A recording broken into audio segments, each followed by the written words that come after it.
The new subclassing feature for ESO is right around the corner, and it's going to shake things up in this game massively, letting players choose new skill lines from different classes to add to their build.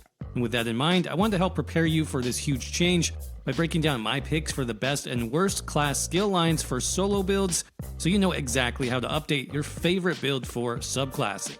Again, this is by no means definitive, it's based on my own experience, so let me know what you all think in the comment section below if you think a skill line should move up or down, or if I missed one completely. Starting off with number 12 on this list, falling into what I would call the B tier for solo skill lines, is going to be Ardent Flame from the Dragon Knight class.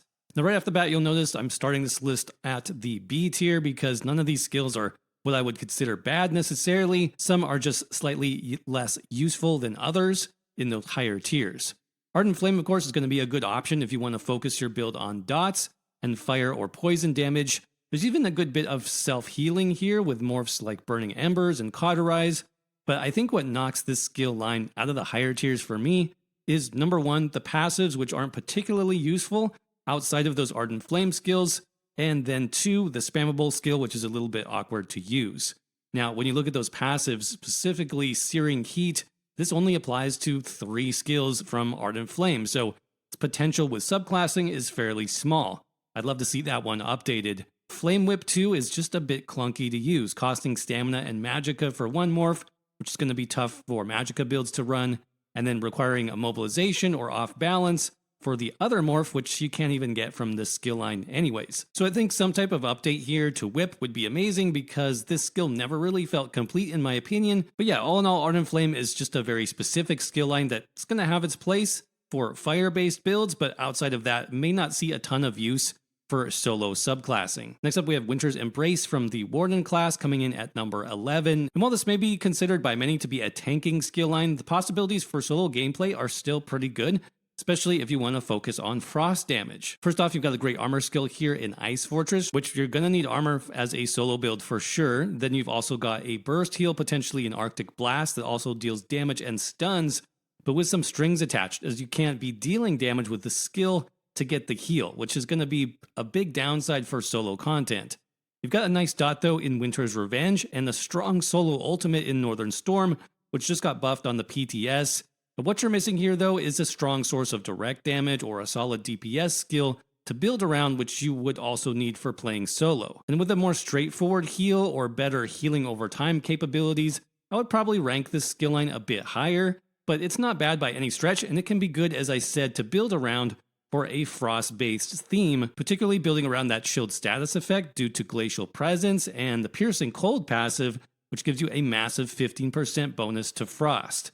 So yeah, not a bad skill line at all, just a bit more niche than what we're going to see in the higher ranks for this video.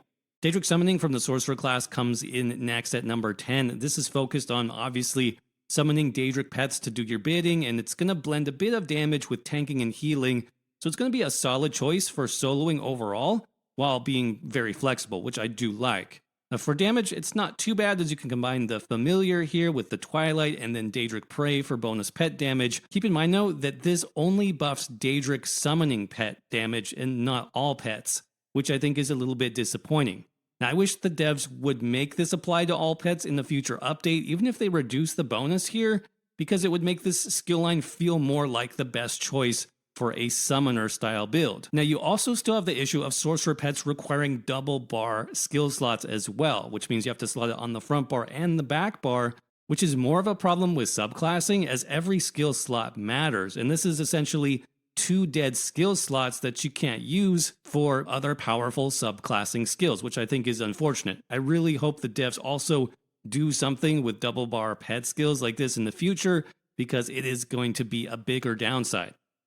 In terms of defense though, Hardened Ward is still a strong shield option, but it also had its healing component removed on PTS, so you need to keep that in mind as well. Bound Armor is a strong option, particularly the Bound Aegis morph, as you can also get Minor Protection and Minor Resolve passively from this, which is excellent. And the passive skills here have gotten a nice boost as well in Update 46, with more consistent max stats from Expert Summoner, though I think the Rebate passive could use a rework potentially to make it more useful. So while the skill line is strong and it's a flexible option for solo, I think it still has some major downsides, which keep it out of the top tier, at least in my opinion. But coming in at number 9, we have Animal Companions from the Warden class, which is another solid choice for solo builds, especially if you like the animal or druid-based theme of it. Overall, Animal Companions does feel well balanced, both in terms of skills and passives, though it also feels a bit outdated when compared to newer classes like the Necromancer and the Arcanist, and some of those shortcomings are going to keep Animal Companions out of the higher tiers. On the positive side though, you have a great skill here in Deep Fissure, which includes not 1 but 2 built-in armor debuffs, reducing enemy armor by about 10,000 in total. That is huge, especially for solo builds where the more resistances you can take away from enemies, the more damage your own abilities do. We've also got a pretty great damage and sustain buff in your Netch skill as well, but after that, the rest of the skills here just feel a bit flat in comparison. For one thing, your ultimate here, which is the Bear Pet, while it is very cool, it does still require double barring, which, as we talked about with the Daedric Summoning pets, is going to be a huge downside when it comes to subclassing because every bar spot needs to serve a purpose. And then skills like Cliff Racer, Swarm, and Bird of Prey, as I said, just feel a little bit out of date in terms of their mechanics. Cliff Racer especially feels underwhelming in solo gameplay because of that 7-meter requirement to activate off balance, which means you often can't take advantage of that powerful debuff in solo play, which is also unfortunate. Overall, the passives here are fairly solid, with the standout being Flourish for 20% increased magicka and stamina recovery. That's very nice, along with Savage Beast, which can generate ultimate. Event Species used to be strong, but I feel like with subclassing now, passives like this that scale per ability slotted from the class skill line are going to be at a disadvantage because, again, you might only have room to run one animal companion skill on your bar, like Deep Fissure. I really wish this was a flat bonus with a higher value, like we're going to see with other classes, such as Templar, Nightblade, and Arcanist. Still, Animal Companions is going to be a solid skill line for you to consider, especially, like I said, if you want that animal or druid-focused theme, and is well worth picking up if it fits your build. But moving on to the A tier next, with more skill lines you'll definitely want to consider filling into your subclassing build in some way. Coming in at number 8, we have Restoring Light from the Templar class, which is an amazing support skill line, especially when it comes to healing and sustain. The best skill here, I feel, is definitely Rune Focus, which is a great combo of Major Resolve for armor, healing over time, and stamina or magicka sustain, depending on which morph you choose. Now, in terms of subclassing for solo builds, I do feel like Major Resolve is kind of difficult to find, because typically that only comes from tank-focused skill lines, which you wouldn't want to devote an entire subclass line to when playing solo, because you're just going to be missing out on better effects. This is why Restoring Light is nice, because it's combining those defensive and healing options. But in addition to this, we can run Extended Ritual for even more passive healing to layer in more health over time. And the advantage to this is that if you get knocked down, you can still get healed, even if you get stunned, for example, and that's super helpful in solo content. It honestly helps you survive a lot more than you would expect. Of course, you can run the Retribution morph for even more damage if you already have enough healing. Repentance is also one of my favorite skills in the game for stamina builds due to the free stamina and health restore that you get from this one, plus even more passive recovery. So basically, if you want to make your solo build feel extremely tanky and near unkillable, then throwing these skills on your bar can effectively do that for you. In terms of passives, these provide even more healing and defense, like Sacred Ground, which gives you minor mending, and the Mending passive, which now gives you up to 13% bonus to all healing effects, which is really nice. Lightweaver even has a new effect in Update 46, which automatically blocks for 2 seconds when doing a channeled attack, like Sweep or Beam from the Arcanist, which is another great reason to pick this skill line for a bit of extra protection when playing solo. But speaking of self-healing and survival, another approach you can take here, which is a bit more damage focused, would be Storm Calling from the Sorcerer class, coming in next at number 7. Obviously, the best skill for soloists here is going to be Critical Surge, which heals you passively once every second, as long as you're dealing damage. This is especially powerful for classes that have lots of dots, because you'll get that healing back passively even while you're stunned. Now, in addition to this, I'm a big fan of the Sorcerer Armor skill Hurricane, as this gives you armor, movement speed, and a pretty great source of consistent damage, which pairs really well with Crit Surge for that passive healing. But Storm Calling also has really good passives that make it even more attractive for subclassing and soloing. This includes increased shock and physical damage. Shock damage is perfect here for heavy attack lightning staff builds. You also get a lot of increased recoveries. This was recently buffed from just magic recovery to now all 3 recoveries. You'll get increased raw damage based on enemy health through the amplitude passive. plus even more bonus weapon and spell damage for each sorcerer ability slotted with Expert Mage. So there's really a lot here in terms of support that while Stormcalling might not be your primary skill line, you definitely want to consider it for your second or third skill line to make your solo build stronger, both offensively and defensively. It's going to be a great choice. Next at number 6, we have Siphoning from the Nightblade class, which I think many players will overlook for soloing because it's primarily seen as a healing skill line. But its ultimate generation, its insane sustain capabilities, and its solid damage, spammable, and AoE, both of which heal you back, actually make it a really great choice for solo builds as well. But let's start with the amazing sustain and healing you get from Siphoning attacks, which restores magicka and stamina and heals you when dealing damage. This got buffed a few patches ago, I think, making it even better in terms of that passive healing for solo builds. You don't really have to manage it, it's just active. And that bonus resource sustain is actually pretty incredible. Now for damage, as I mentioned, we have both Swallow Soul and Sap Essence, which each heal you back for a percentage of the damage dealt, and Sap Essence actually scales that healing up based on the number of targets hit. The passives here are actually surprisingly good too, and are getting buffed in Update 46 as well. For example, Magicka Flood now increases both stamina and magicka by 6% instead of just magicka. Catalyst is now going to give you a whopping 30 ultimate back when consuming a potion, and you also have the increased healing done with Soul Siphoner and a good bit of passive ult generation through transfer. So all in all, Siphoning from the Nightblade class is a surprisingly good skill line that gives you a ton of ultimate and healing, making it a great addition to any solo build. Next up is number 5 on the list from the Necromancer class. It's the Gravelord skill line. Now this one is amazing for solo content because it's just so complete, especially in terms of buffs, debuffs, and passives.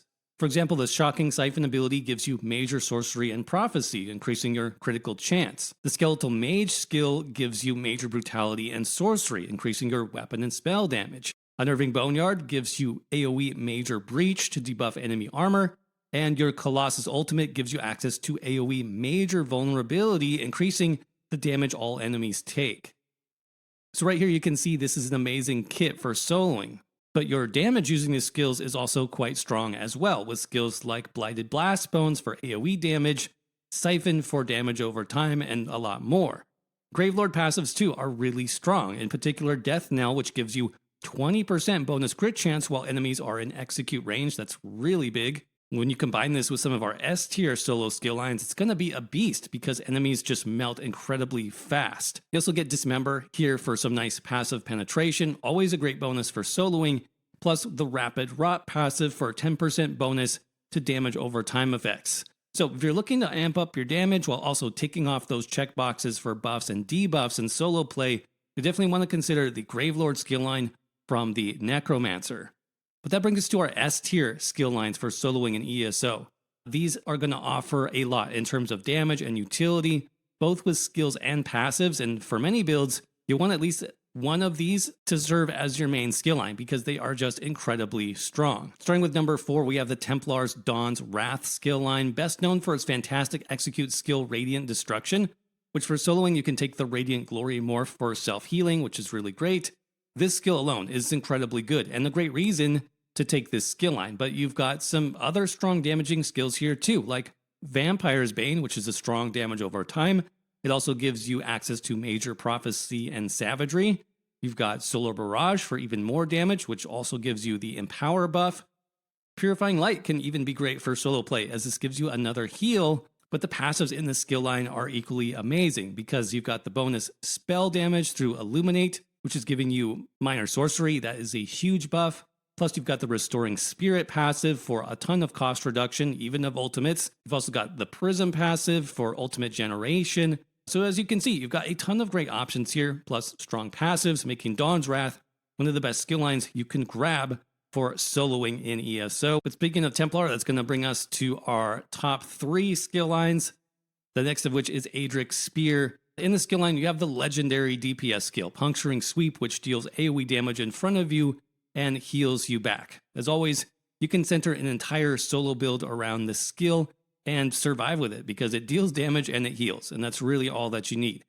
But another skill that I love here for soloing, which many players sleep on, is the damage shield skill called Radiant Ward. I feel like a lot of players don't realize how good this is because the damage shield actually gets stronger the more enemies that you hit with it. Imagine a Magicka version of Brawler from the two-handed skill line and you'll start to get the idea. So I love running this skill as well. Blazing Spear is going to be a great dot in the skill line, and if you have enough bar space, you can even run the Gap Closer Focus Charge for major protection. But the passives here for Aedric Spear are what really sets it apart from other skill lines in ESO, and you can use some of these without even slotting in Aedric Spear skill, so keep that in mind for 1-bar builds too. Now many of these got buffed recently as well, like Spear Wall, which gives you now minor protection and minor berserk. Of course, there's the classic Burning Light passive, which deals a ton of bonus magic damage, and also Balanced Warrior, which now increases your weapon and spell damage along with your armor by 6%. That's a really big buff, especially the weapon and spell damage for endgame builds. Of course, you've got the Piercing Spear passive, which is really strong, where you'll get a 10% bonus to critical damage for slotting an Aedric Spear ability. So yeah, this skill line is also one of my favorites. Definitely worth grabbing for any subclassing solo build. Number 2 on our list is Assassination from the Nightblade class, a skill line that's all about damage, especially critical damage. Now, in terms of skills, you've got Impale or Killer's Blade as a solid single target execute, got Surprise Attack or Concealed Weapon for single target DPS. Then there's the Soul Harvest ultimate for a powerful single target option that also generates ultimate back per kill. And the recently buffed Relentless Focus skill, which now stacks up to 10 times, giving you up to 400 weapon and spell damage on your build passively, without even using the skill, which is incredible.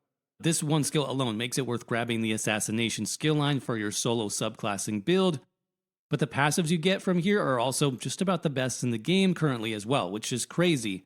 Master Assassin, for example, will increase your critical chance while flanking by about 7%. Not quite as useful for soloing unless you're using companions or pets potentially.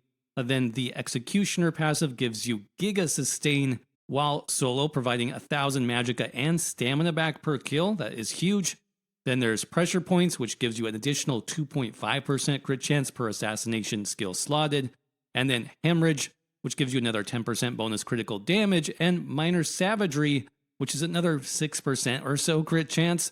So yeah, as you can see, all of those passives are really great for soloing and increasing your potential damage output. And you just need to run one assassination skill on your skill bar at minimum to activate all of them. This plus all the other strong abilities you have access to here, a great ultimate, are going to make Assassination a really potent skill line for subclassing. But that brings us to my favorite skill line for soloing in the number 1 slot, and that is Herald of the Tome from the Arcanist class. The simple reason for this is that this skill line contains what I consider to be the best AoE damage skill in the game right now. That is Pragmatic Fate Carver, literally the perfect skill for solo builds due to the strength of the damage shield you get along with this. Plus, now that the skill has been reclassified to deal direct damage, you can actually grab the Reaving Blows Champion Point star and also get healing from this skill as well, because it now deals direct damage in update 46. Almost every skill in this skill line, though, is very impressive, and I love how they work together. Flail is another favorite here, which heals you back while rooting enemies in place and also building Crux. And Recuperative Treaties also helps improve your damage, restore resources, and also passively build up Crux as well. Oh, and Languid Eye for an ultimate is just insane in terms of damage output, with a relatively low cost too. Now, in terms of passives, though, all of these are extremely strong. In particular, Fated Fortune, which gives you a massive 12% critical damage buff when spending or building Crux. And then Splintered Secrets also is really good for solo gameplay, as this increases your penetration per Herald of the Tome ability slotted. So all in all, this skill line just sets you up to dominate any content in the game, making it hard to pass up for subclassing, and that's why it's my number 1 for this video. But of course, that's just my opinion, so let me know what you think I messed up down in the comments section below, or if there's any skill lines I missed completely that are great for solo builds too, let me know, and maybe I'll use those in my next video. Speaking of which, links to all my brand new subclassing builds for ESO can be found below or popping up on screen, so be sure to check those out next, and I will see you there.